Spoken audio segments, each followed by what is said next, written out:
গত শুক্রবার সন্ধ্যা থেকে শুরু হওয়া কালবৈশাখীর তাণ্ডবে ব্যাপক ক্ষতির মুখে পড়েছেন কাটোয়া ২ নম্বর ব্লকের পলসোনা অঞ্চলের কৃষকরা।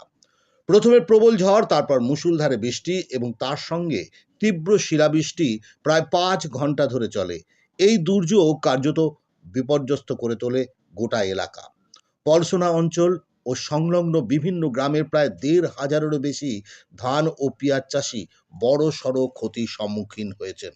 কুয়ারার ডাঙায় নয়, কুয়ারার ডাঙায় পেঁয়াজ চাষটা বেশি হয় এবং আপনারা দেখছেন কুয়ারার ডাঙার এই যে বিস্তীর্ণ এলাকার পেঁয়াজ জলের তলায় ডুবে এবং কৃষকরা জল থেকে তুলছে, এই পেঁয়াজগুলো সব নষ্ট হয়ে যাবে।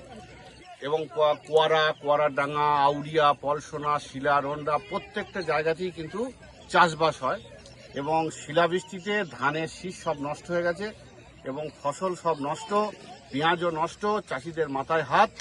এখন চাষিরা কি করবে সেটা এখন বুঝে উঠতে পারছে না এবং আমরা চাষিদের পাশে থাকার জন্য সকাল থেকে বিভিন্ন এলাকা ঘুরে দেখছি এবং এখন কুয়ারার ডাঙার এই জায়গায় এসছি। তো আমরা মাননীয় এডিএ কাটোয়া 2-কে জানাবো এই বিষয়টি, যাতে ফসল বিমার টাকা কৃষকরা পায় বা আমাদের মাননীয় মুখ্যমন্ত্রীর মারফত যাতে কৃষকরা তাদের কিছু ক্ষতিপূরণ পায়, সেটা দেখার জন্য আমরা এসছি এবং সেটা দেখলাম। আমরা ঊর্ধ্বতন কর্তৃপক্ষকে জানাবো, আমাদের বিধায়ক রবিদাকেও জানাবো এবং আমার বিশ্বাস আমাদের মামাটি মানুষের সরকার এই কৃষকদের পাশে থাকবে। এরা সব ঋণ নিয়ে চাষ করেছে, ঋণ নিয়ে চাষ করেছে এবং এখন যদি ব্যাংকের ঋণ তো এরা শোধ করতে পারবে না। সুতরাং প্রশাসনিক সাহায্য তো অবশ্যই এর আগেও করেছে আমাদের সরকার, এবং এখনো ভবিষ্যতেও পাশে থাকবে এই বিশ্বাস। তাহলে আপনি সেই আশ্বাস দিচ্ছেন চাষিদেরকে? অবশ্যই, যে আমাদের তৃণমূল সরকার, আমাদের মমতা বন্দ্যোপাধ্যায় কৃষকদের পাশে আগেও ছিল এবং সেই দিক থেকে বিবেচনা করে আমরা পাশে আছি এবং আমার বিশ্বাস যে এরা সরকারি সহযোগিতা নিশ্চিতভাবে পাবে। অন্যদিকে প্রবল বৃষ্টিপাতে বিস্তীর্ণ চাষের জমি জলমগ্ন হয়ে পড়েছে।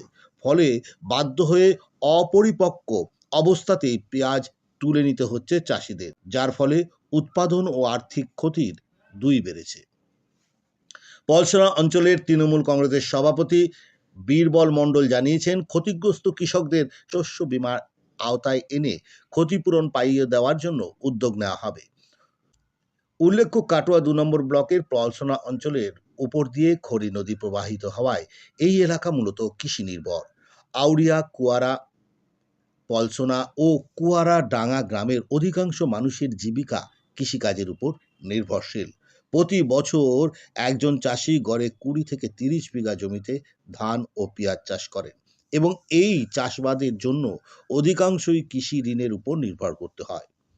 চাষিরা জানান, ফসল বিক্রি করেই ঋণ শোধ এবং সারা বছরের সংসার চালানো, কিন্তু এবারের এই প্রাকৃতিক দুর্যোগ তাদেরকে সেই ভরসা ভেঙে দিয়েছে।